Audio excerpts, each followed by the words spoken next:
Hello friends. Welcome back to my YouTube channel.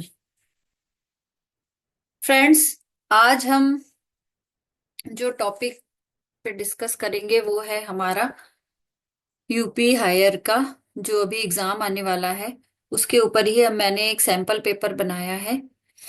I hope आप लोग जो तैयारी कर रहे हैं वो बहुत अच्छे से तैयारी कर रहे हैं और उन लोगों के पास टाइम भी अब कम है। पर अगर हम ऐसे पेपर सॉल्व करते रहेंगे तो हमें इससे हेल्प मिलती है और अलग अलग क्वेश्चंस को सॉल्व करने का मौका मिलता है। ठीक है, तो यहाँ हम आज जितने 70 क्वेश्चंस आते हैं अपने सब्जेक्ट के, क्योंकि 30 तो जनरल होते हैं और 70 हमारे अपने सब्जेक्ट के होते हैं, तो हम यहाँ पे आज 70 क्वेश्चन सॉल्व करेंगे। उसी के बेस पे बनाया है, जैसे उसमें हर वेस्टर्न आता है और सौंदर्य शास्त्र से रिलेटेड आते हैं कुछ क्वेश्चन, और इंडियन हिस्ट्री से, इन आर्ट हिस्ट्री से आते हैं, तो वो सारे क्वेश्चन मिले जुले हम यहाँ पे आज सॉल्व करेंगे। फर्स्ट नंबर का क्वेश्चन है हमारा, निम्नलिखित में से कौन भारतीय चित्रकला का सबसे पुराना रूप है। ठीक है, तो कौन सा भारतीय चित्रकला का सबसे पुराना रूप है, बहुत इजी है। राइट आंसर है यहाँ पे हमारा अजंता की गुफा चित्रकारी। ठीक है, अजंता की गुफा चित्रकारी। नेक्स्ट है, निम्नलिखित में से कौन सा राजस्थानी चित्रकला का सबसे पुराना रूप है। राजस्थानी चित्रकला के चारों रूप हैं, इसमें से पूछा है सबसे पुराना कौन सा रूप है। ठीक है, आई होप आप लोग को ये सारे आंसर भी पता होंगे इसमें। तो राइट आंसर है यहाँ पे हमारा मेवाड़ चित्र शैली। नेक्स्ट है हमारा,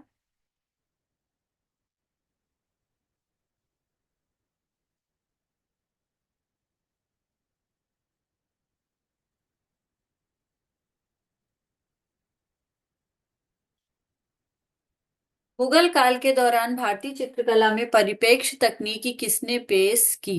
ठीक है, परिप्रेक्ष्य की तकनीकी किसने पेश की थी। राइट आंसर है यहाँ पे हमारा सैयद अली। ठीक है, राइट आंसर है हमारा सैयद अली। नेक्स्ट है, किस काल की विशेषता अतिशयोक्तिपूर्ण गति और स्पष्ट आसानी से व्याख्या किए जाने वाले विवरण है। ठीक है, तो राइट आंसर है यहाँ पे हमारा बारोक शैली।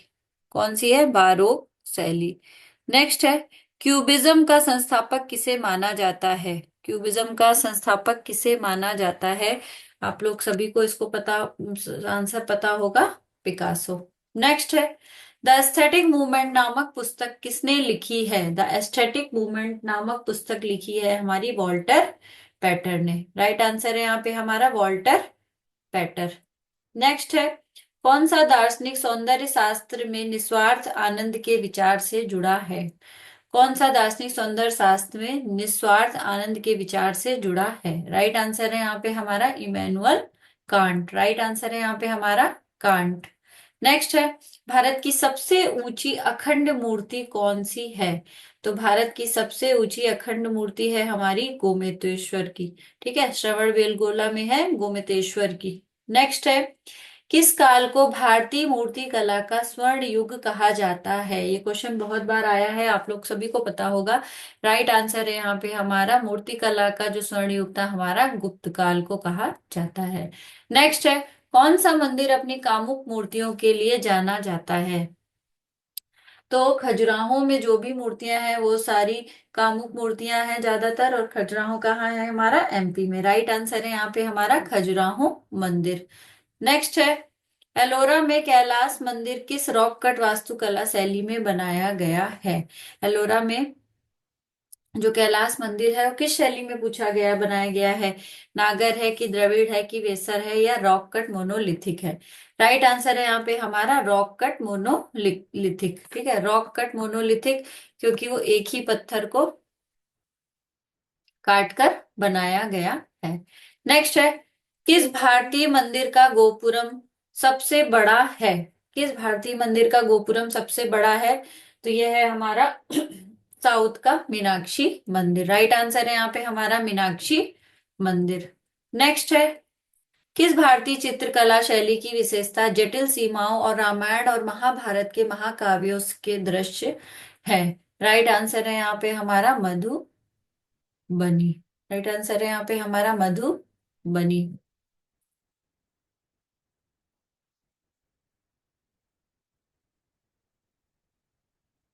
ये कुछ, मेरे को आंसर इसका सही नहीं लग रहा है। इसको मुझे दोबारा देखना पड़ेगा, इसको क्रॉस करना पड़ेगा। ठीक है। नेक्स्ट है, मुगल चित्रकला स्कूल का मुख्य संरक्षक कौन था? तो मुगल चित्रकला स्कूल का मुख्य संरक्षक था हमारा अकबर। राइट आंसर है यहाँ पे अकबर। नेक्स्ट है, किस भारतीय चित्रकार को आधुनिक भारतीय कला का जनक माना जाता है? आधुनिक भारतीय कला का जनक माना जाता है हमारे राजा रवि वर्मा। राइट आंसर है यहाँ पे हमारा राजा रवि वर्मा। नेक्स्ट है, किस कला रूप में सब्जियों और खनिजों से बने प्राकृतिक रंगों का उपयोग किया जाता था? राइट आंसर है यहाँ पे हमारा पट चित्र। ठीक है, राइट आंसर है यहाँ पे हमारा पट चित्र। नेक्स्ट है, किस पश्चिमी कला आंदोलन ने प्रकाश और गति पर जोर दिया, अक्सर बाहर पेंटिंग की? किसने दिया? प्रभाववाद ने। प्रभाववाद में क्या होता था, वो जो नेचुरल लाइट होती थी, नेचुरल कलर होते थे, उसको ही अपने चित्रों में प्रदर्शित करते थे। जो सनलाइट पड़ती थी किसी ऑब्जेक्ट पे, तो जो जैसा रंग उस समय दिखाई देता था, दिन का प्रकाश की अलग प्रकाश होता है तो उसमें अलग पेंटिंग का कलर दिखता था, ऑब्जेक्ट का कलर दिखता था, तो वो वैसी पेंटिंग बनाते थे। फिर डिफरेंट डिफरेंट वेदर में भी वो अलग अलग तरीके से उसी पेंट उसी जो भी उनको बनाना होता था, पेंटिंग बनानी होती थी या बाहर जाके जो लैंडस्केप करते थे, तो वो सारे अलग अलग मौसम में भी बनाते थे, जिससे कि वो जो प्रकाश होता है, उसकी जो लाइट होती है, उसको अलग अलग तरीके से वो डिस्क्राइब कर सके। तो ज्यादातर यूज किस में हुआ है? प्रभाववाद में। नेक्स्ट है, कौन सा कलाकार द स्टेरी नाइट के लिए फेमस है? तो राइट आंसर है यहाँ पे हमारा विंसेंट वॉन गो। राइट आंसर है हमारा विंसेंट वॉन गो। नेक्स्ट है, अंतरराष्ट्रीय लोक कला संग्रहालय जिसमें भारतीय लोक चित्रों का संग्रह है, कहाँ पर स्थित है? तो भारतीय लोक चित्रों का संग्रह पूछा गया है, यह है हमारा भोपाल में। राइट आंसर है यहाँ पे भोपाल। नेक्स्ट है, जामनी राय की प्रसिद्ध तीन पुजारी पेंटिंग किस संग्रहालय में संरक्षित है? तो जामनी राय की जो प्रसिद्ध तीन पुजारी पेंटिंग है, वो है हमारी national gallery of modern art, राष्ट्रीय आधुनिक कला गैलरी। ठीक है। नेक्स्ट है, किस संग्रहालय में किशनगढ़ शैली की प्रसिद्ध बनी ठनी पेंटिंग है? तो बनी ठनी पेंटिंग है हमारी अल्बर्ट हॉल संग्रहालय जयपुर। राइट आंसर है यहाँ पे अल्बर्ट हॉल संग्रहालय जयपुर। नेक्स्ट है, किस प्रसिद्ध भारतीय चित्रकला शैली में आधार के रूप में गोबर लेपित कागज का उपयोग किया जाता है? तो गोबर लेपित कागज का उपयोग किया जाता है हमारा मधुबनी में। राइट आंसर है हमारा मधुबनी। नेक्स्ट है, कौन सा संग्रहालय भारतीय राजाओं के हथियारों और कवच के संग्रह के लिए प्रसिद्ध है?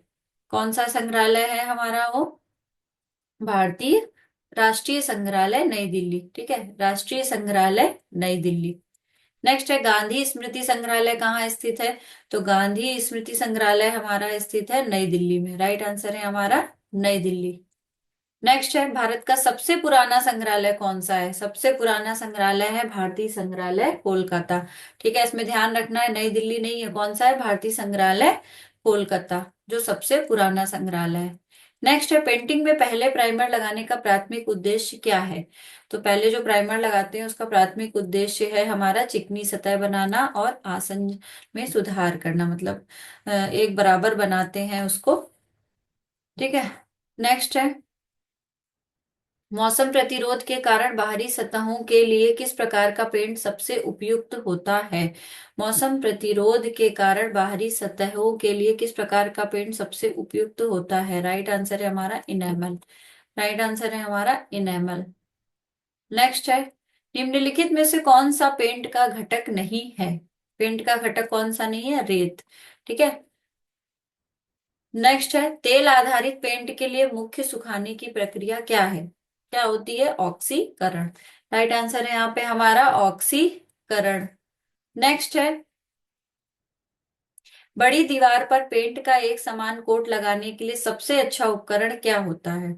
सबसे, यानी कोई बहुत बड़ा स्पेस है, बड़ी दीवार में हमें काम करना है, तो हम ब्रश से तो करेंगे तो बहुत टाइम लगेगा, तो उसमें क्या हो जाएगा? राइट आंसर हो जाएगा हमारा रोलर। राइट आंसर होगा हमारा रोलर। नेक्स्ट है, what is the cause of blistering in a painted surface? English Hindi दोनों में लिखा। पेंट की सतह पर फफोले पड़ने का क्या कारण होता है? तो पेंट की सतह पर फफोले पड़ने का कारण होता है उच्च आर्द्रता या पेंट के नीचे की फंसी नमी। जब उस पेंट के नीचे नमी रह जाती है तो उसकी वजह से वो उसमें हल्का हल्का सा उठ जाता है। नेक्स्ट है, लिथोग्राफी के पीछे प्राथमिक सिद्धांत क्या है?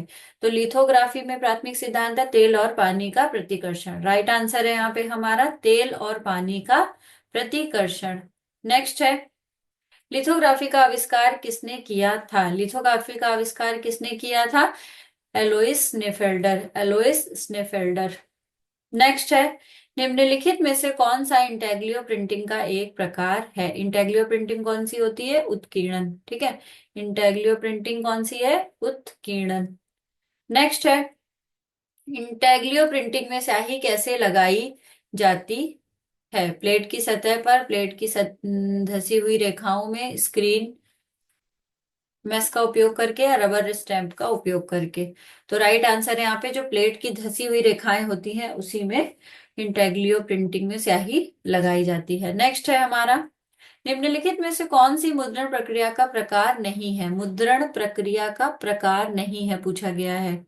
ठीक है, तो राइट आंसर है यहाँ पे हमारा मूर्तिकला, क्योंकि ऑफसेट प्रिंटिंग है, डिजिटल प्रिंटिंग है, थर्मोग्राफी है, तो राइट आंसर है हमारा मूर्तिकला।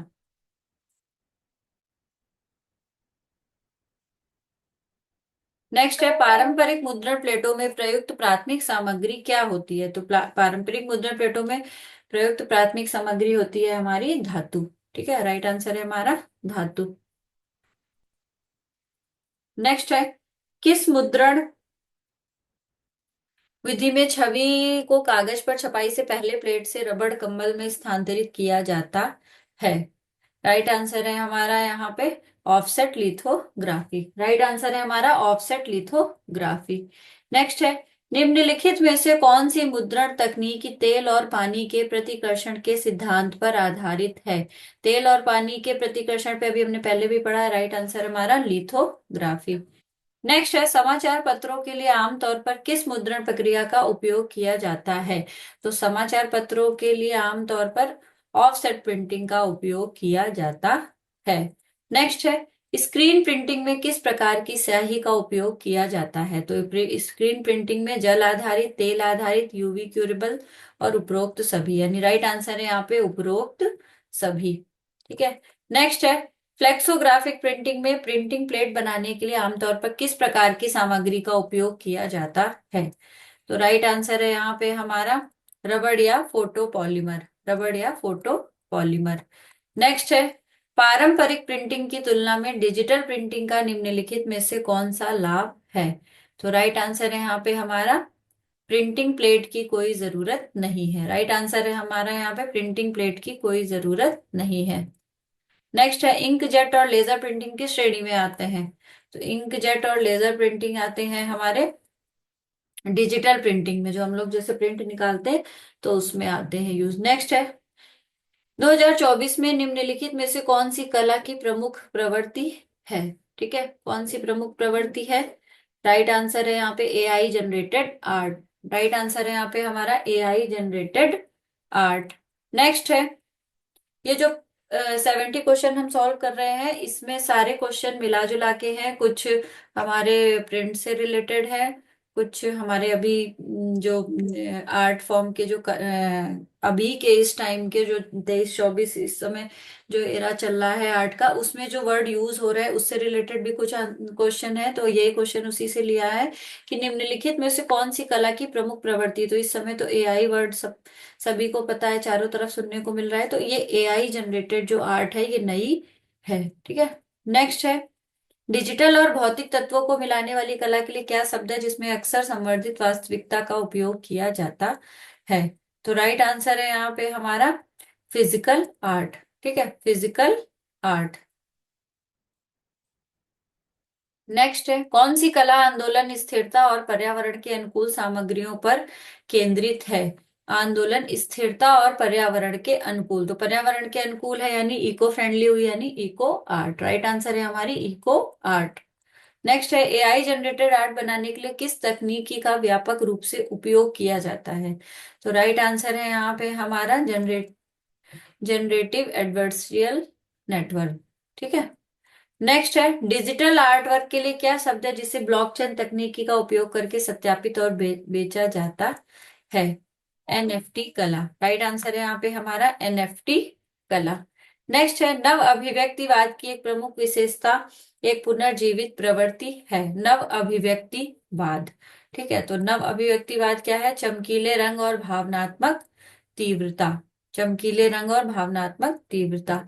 नेक्स्ट है सामाजिक राजनीतिक और पर्यावरणीय मुद्दों की आलोचना करने वाली कलाकृति के लिए क्या शब्द है? वैचारिक कला, स्ट्रीट आर्ट, राजनीतिक कला, यानी उपरोक्त सभी। राइट आंसर यहाँ पे उपरोक्त सभी। सामाजिक राजनीतिक और पर्यावरण मुद्दों की आलोचना करने वाली कलाकृति के लिए, यानी स्ट्रीट आर्ट के जरिए भी हम अपनी बात पहुंचा सकते हैं, राजनीतिक कला के द्वारा भी और वैचारिक कला के द्वारा भी। राइट आंसर यहाँ पे उपरोक्त सभी। नेक्स्ट है इमर्सिव आर्ट एक्सपीरियंस जैसे कि वैन गॉग और फ्रिदा kahlo प्रदर्शनियां किस तकनीकी का उपयोग करती हैं? किस तकनीकी का उपयोग करती हैं? राइट आंसर है यहाँ पे हमारा वर्चुअल रियलिटी और प्रोजेक्शन मैपिंग। वर्चुअल रियलिटी और प्रोजेक्शन मैपिंग। समकालीन कला प्रवृत्तियों में एक सामान्य विषय क्या है? समकालीन जो भी कला प्रवृत्तियां चल रही हैं उनमें सामान्य विषय क्या है? राइट आंसर है यहाँ पे हमारा डिजिटल एकीकरण और अंतरक्रियाशीलता। डिजिटल एकीकरण और अंतरक्रियाशीलता। नेक्स्ट है हुरुन इंडिया आर्ट लिस्ट के अनुसार किस भारतीय कलाकार ने 2023 में सबसे अधिक कारोबार हासिल किया? सबसे अधिक किसने कारोबार हासिल किया? यानी राइट आंसर है यहाँ पे हमारा अनीस कपूर। राइट आंसर है हमारा अनीस कपूर। नेक्स्ट है 2024 में किस भारतीय कलाकार की शीर्षक विहीन पेंटिंग ने पुंडोलो की नीलामी में कितनी बड़ी डिजिट लिखी की कमाई की? ठीक है, तो राइट आंसर है यहाँ पे हमारा वीएस गाय तोड़े। राइट आंसर है हमारा वीएस गाय तोड़े। नेक्स्ट है केरल में धार्मिक और सार्वजनिक कार्यक्रमों में जीवित जानवरों की जगह यांत्रिक हाथियों को शामिल किया गया। ठीक है, देखिए इस टाइप के क्वेश्चन बहुत इंटरेस्टिंग होते हैं। केरल में जो धार्मिक और सार्वजनिक कार्यक्रम थे उसमें जीवित जानवरों की जगह किसको? यांत्रिक हाथियों को शामिल किया गया। इन यथार्थवादी यांत्रिक हाथियों को बनाने वाले कलाकार कौन हैं? कौन है कलाकार? राइट आंसर है यहाँ पे हमारा प्रशांत पुथुवेलिल। प्रशांत पुथुवेलिल। नेक्स्ट है महाराष्ट्र के ऐसे कलाकार जिन्हें पारंपरिक वारली चित्रकला के संरक्षण और संवर्धन के प्रति समर्पण के लिए जाना जाता है, उन्हें 2024 में पद्मश्री पुरस्कार से भी सम्मानित किया गया। राइट आंसर है यहाँ पे हमारा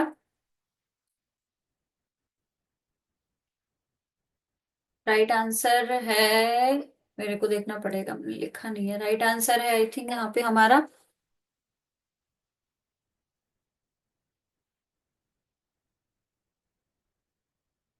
पार्वती बरुआ होगा। ठीक है, मुझे देखना पड़ेगा।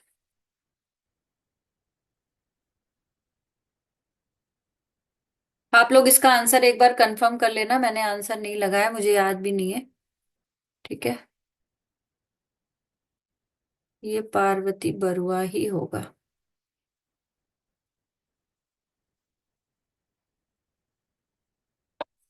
नेक्स्ट है यूपीएससी की तैयारी के लिए व्यापक रूप से उपयोग की जाने वाली पुस्तक भारतीय कला और संस्कृति के लेखक कौन है? ठीक है, राइट आंसर है यहाँ पे हमारा नितिन सिंघानिया। राइट आंसर है नितिन सिंघानिया। नेक्स्ट है the spirit of Indian painting 14वीं से 19वीं शताब्दी तक के लघु चित्रों की खोज करने वाली पुस्तक किसके द्वारा लिखी गई है? राइट आंसर है यहाँ पे हमारा बीएन गोस्वामी। राइट आंसर है बीएन गोस्वामी। नेक्स्ट है द आर्ट्स ऑफ इंडिया किस प्रसिद्ध कला इतिहासकार द्वारा लिखी गई है? आर्ट्स ऑफ इंडिया लिखी गई हमारी फेमस आर्टिस्ट आनंद कुमार स्वामी के द्वारा। नेक्स्ट है बंगाल स्कूल ऑफ आर्ट का दस्तावेजीकरण करते हुए Bengal masters the artist of the Bengal renaissance किसने लिखी? किसने लिखी है? राइट आंसर है हमारा पार्थ मित्तर। ठीक है, पार्थ मित्तर। नेक्स्ट है भारत की कलात्मक विरासत को प्रदर्शित करने वाली पुस्तक इंडिया स्टोरी थ्रू 100 ऑब्जेक्ट्स किसके द्वारा लिखी गई है? विद्या देहेजिया। ठीक है, विद्या देहेजिया। नेक्स्ट है मंदिर वास्तुकला और प्रतिमा विज्ञान पर ज्ञान का प्राथमिक स्रोत कौन सा प्राचीन भारतीय ग्रंथ है? तो राइट आंसर है यहाँ पे हमारा विष्णु धर्मोत्तर पुराण। राइट आंसर है हमारा विष्णु धर्मोत्तर पुराण। नेक्स्ट है, चित्रकला पर एक महत्वपूर्ण संस्कृत ग्रंथ चित्र सूत्र किस बड़े कार्य का हिस्सा है? किस बड़े कार्य का हिस्सा है? विष्णु धर्मोत्तर पुराण का। ठीक है, चित्र सूत्र किसका है? विष्णु धर्मोत्तर पुराण का। नेक्स्ट है, शिल्प शास्त्र प्राचीन भारतीय ग्रंथों का एक संग्रह है जो मुख्य रूप से निम्नलिखित से संबंधित है। किससे संबंधित है? शिल्प है यानी किससे हो गया? मूर्ति कला और वास्तुकला से। नेक्स्ट है, लियोनार्डो दा विंची की प्रसिद्ध पेंटिंग मोनालिसा किस संग्रहालय में स्थित है? लूव्र संग्रहालय में। ठीक है, हिंदी में लिखने में इसका थोड़ा अलग मीनिंग हो जाता है, वैसे राइट आंसर इसका क्या है? इंग्लिश में जो बोलते हैं लूव्र संग्रहालय। ठीक है। नेक्स्ट है, न्यूयॉर्क में गुगेनहाइम संग्रहालय अपनी अनूठी वास्तुकला के लिए प्रसिद्ध है जिसे किस वास्तुकार द्वारा डिजाइन किया गया था? Frank Lloyd Wright. Right answer है यहाँ पे फ्रैंक लॉयड राइट। नेक्स्ट है, लंदन में टेट मॉडर्न किस प्रकार की कला में माहिर है? ठीक है, किस प्रकार की कला के लिए? आधुनिक और समकालीन कला संग्रह के लिए। ठीक है। लास्ट है, इस्लामिक आर्ट का संग्रहालय जो इस्लामिक कलाकृतियों की दुनिया में सबसे बड़े संग्रहों में से एक है को प्रदर्शित करता है, कहाँ पर स्थित है? राइट आंसर है यहाँ पे हमारा दोहा और कतर। राइट आंसर है हमारा दोहा और यानी कतर में। ठीक है, ये हमारे आज 70 क्वेश्चंस थे। इसमें से बहुत सारे क्वेश्चन ऐसे हैं कि थोड़े से अलग हैं, क्योंकि अब क्या हो रहा है, जो भी एग्जाम होता है बहुत सारे क्वेश्चन तो बहुत इजी भी होते हैं, बट कुछ क्वेश्चन बहुत अलग टाइप के पूछे जाते हैं जो किताबों में और इधर उधर नहीं मिलते हैं। बहुत रिसर्च करने के बाद और बहुत सर्च करने के बाद ऐसे क्वेश्चंस बनाए हैं मैंने। आई होप आप लोग जो तैयारी कर रहे हैं उनके लिए ये बहुत हेल्पफुल हो जाए। अगर इसमें से कुछ क्वेश्चंस भी आते हैं या उसके आसपास भी कुछ क्वेश्चन आते हैं, नहीं भी आते हैं, सपोज नहीं भी आते हैं, बट आपको इस टाइप के पेपर सॉल्व करके आपको एक आइडिया मिलता है कि आप अगर खुद से पढ़ रहे हो तो आपको ये पता चल जाएगा कि किस किस तरीके के क्वेश्चंस हम और पढ़ सकते हैं या इससे और क्या हम निकाल सकते हैं। क्योंकि किताबों में जितना है वो आई थिंक जो लोग इतने दिन से तैयारी करते हैं हायर की, आई थिंक जो भी तैयारी कर रहा है उसको ऑलरेडी बहुत कुछ आता है। ठीक है, क्योंकि हायर का पेपर डिग्री कॉलेज के हिसाब का है, तो डिग्री कॉलेज के हिसाब से तो आपको आप लोग की सारी ही तैयारी हो रखी होगी और सारे ही जो हमारी फेमस चीजें हैं, जैसे हमारी जो भी गुफाएं हैं या जो भी मिनिएचर पेंटिंग है या जो भी समकालीन आर्टिस्ट से रिलेटेड है, बस इतना सारा होता है कि बहुत कंफ्यूजन होता है, तो वो हमें रिवीजन करते रहना है। उसके अलावा कुछ डिफरेंट तरीके के क्वेश्चन, जैसे कुछ संग्रह हैं जो अभी हमने पहले सॉल्व किया था पेपर, उससे आइडिया लगा के हमें पता चला उसको देख के कि क्या किस टाइप के क्वेश्चन आते हैं। तो उसमें संग्रह के भी क्वेश्चन थे, उसमें गैलरी से रिलेटेड क्वेश्चन भी थे, उसमें मंदिर से रिलेटेड क्वेश्चन भी थे। तो हर टाइप के क्वेश्चन आते हैं। अगर हमें थोड़े थोड़े हर टाइप के क्वेश्चन जहां से भी मिल रहे हैं, आप जिसको भी फॉलो कर रहे हो, जैसे भी पढ़ रहे हो, बट इस ये सब आपके नोट्स में शामिल हो जाएगा और आपको उससे हेल्प मिलेगी। इसमें से कुछ एक क्वेश्चन जो मैंने अभी यहाँ पे क्रॉस भी किया था, जो मैंने नहीं देख पाई शायद, तो वो एक बार आप लोग भी देख लेना उसका राइट आंसर क्या है। इसके अलावा कोई कंफ्यूजन है तो आप मुझसे कमेंट्स करके पूछ सकते हो। इस तरीके के और क्वेश्चंस के साथ फिर मैं कोशिश करूंगी कि ऐसे ही 70 क्वेश्चन फिर लेके आए और उसमें भी डिफरेंट टाइप के क्वेश्चन हो, जिससे आप लोगों को आगे आने वाले पेपर में हेल्प मिले। मिलते हैं अपने नेक्स्ट वीडियो में, तब तक के लिए बाय बाय।